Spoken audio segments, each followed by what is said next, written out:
things have gone nearly perfect since the All-Star break for the Houston Rockets. They really have, because as I said, much to take a page out of the Nick Caserio general manager book, but you shouldn't be determining how perfect they've gone by wins and losses, but merely the fact that they stayed competitive in most of the games until it came down to wins and loss time, in which they did what they were supposed to do, and they lost.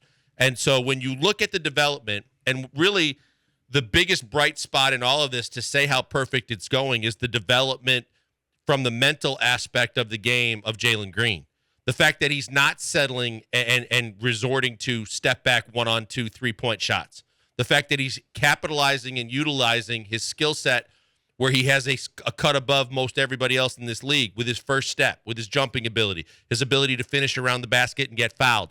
He's doing those kind of things. Kevin Porter Jr., look, my biggest concern has always been what's between the ears with Kevin Porter Jr. I think he's got a ton of basketball talent. I don't know what his true position is yet, but I do know that the positions he's been playing lately and the way he's been distributing the basketball and still getting his shots, knocking down consistent threes is extremely, extremely encouraging.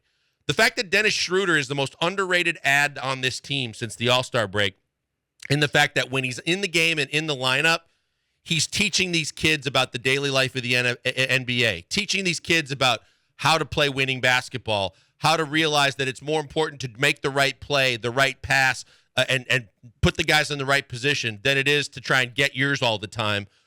He's been a big benefit, a big factor in how the kids have benefited. And then the other guy that I really like, and look, Şengün, I believe, deserves more time. He still is going to make mistakes, but that's why I want him on the floor so much, so he makes them this year when it really doesn't matter. But Josh Christopher is a guy that I really expected nothing from this year. I watched him play at Arizona State. I thought he was raw and had a ton of work to do.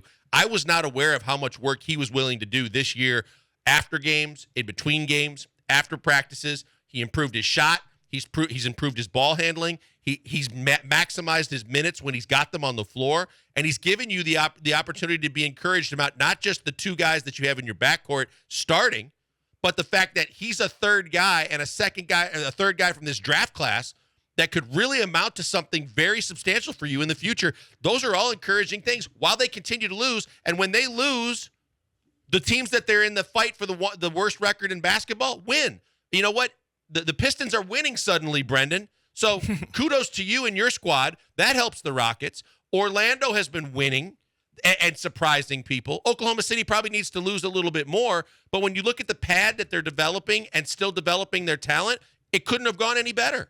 Guys, let me tell you real quick about Fitz Roofing. Fitz Roofing, dedicated and loyal to Houstonians. They're going to take care of you every step of the way, from a leaky roof to a full roof replacement on your business or your home, or maybe some home repairs, even a fence in your yard. All you got to do is call them, 832-521-3001. They're going to give you a free, no-obligation inspection. It costs you absolutely nothing, and they tell you what they can do to help you fix the problem. You want them to come back, you book them, and they are the best at doing what they do on a daily basis. Check them out at fitzroofing.com. Fitz Roofing, making a difference one home at a time. Yeah, I like what the Rockets are. I've liked what we've seen from Jalen Green. He's averaging over 20 points in like the last 8 games, something like that.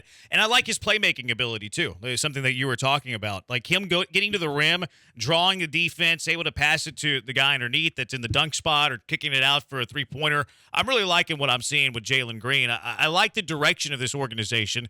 I still don't believe Kevin Porter Jr. is a point guard. And I think with Schroeder being added, I think it shows you that this organization needs a starting level point guard going forward with this group.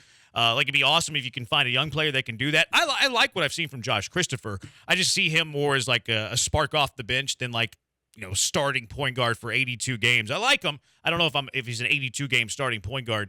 But Kevin Porter Jr. and Jalen Green look like the future at the wing positions for me. I would love a point guard added. And then if you get lucky with the lottery, kind of like you got lucky last year, you got lucky with the number 2 pick and used it on Jalen Green. This is another year to get lucky. I like the guys at the top of the draft. I'm bullish on Jabari. We both are. Chet is somebody who fascinates me. I'm not picking him over Jabari, but like if you're stuck with 2 and your consolation prize is Chet Holmgren, I'd be pretty pleased with that. Yeah, I would say that you if there's a way to lose by finishing in the top 3, it's the fact that you get Banchero. And not because he can't be a solid player in this league, because the other 2 guys can be special players in this league. And that's what you worry about. I said this over and over again with the comparison to Julius Randle. What you're seeing out of Pablo Banchero is basically what you're going to get out of him for the most part. He's not going to develop into a superstar type player or have this huge uptick once he gets to the league. He's essentially a strong, physical, good shooting power forward. That's what he is.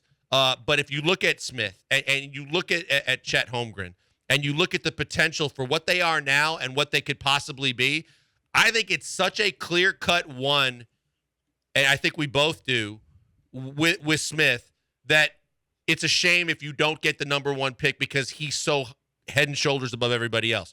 With Holmgren, the only thing that you have to worry about, though it is a concern, is just, is he going to fill out? Physically, is he going to fill out? Regardless of whether he gets stronger or not, which he has to do too. Right. You can lift weights, you can get stronger. But if you don't fill out, you have no chance of playing defense in this league, or you're going to get moved around all over the floor. So I think that's when you look at it. This is really the last true year the Rockets can really look at the draft for all their major help because Daryl gave away so many assets. So if at all possible, 1 and 2 is where you want to be this year. 3's okay, but it's not nearly as good as 1 and 2. 1 and 2 is a dream spot. Like, I mean, obviously you always want number 1, but you would be happy with number 2 as well. Because I like Chet. Like, we always talk about when we nitpick Jabari and Chet, and a lot of times it sounds like we're anti-Chet. I don't like sending that message. And I've seen Chet a little bit. I've been watching him some in the WCC. Conference tournament, and he's getting a little better at creating his own shot. Like, I still don't love him off the dribble, but he's doing a little better attacking the rim, getting to the rim off the bounce. And here's where you and I probably we scrutinize it differently than other people. I believe he can get his own shot against light competition, like the same size players. I believe where we would expect him to become special would be where he's so gifted putting the ball on the floor, he can get his on smaller players because he can either shoot like a Kevin Durant. Yeah. He can shoot over them. He can use a quick first step or a jab step to create space to shoot with them. He could do a lot of different things that he's not there yet. But with guys like-sized that are trying to guard him, he can get his shot off and create.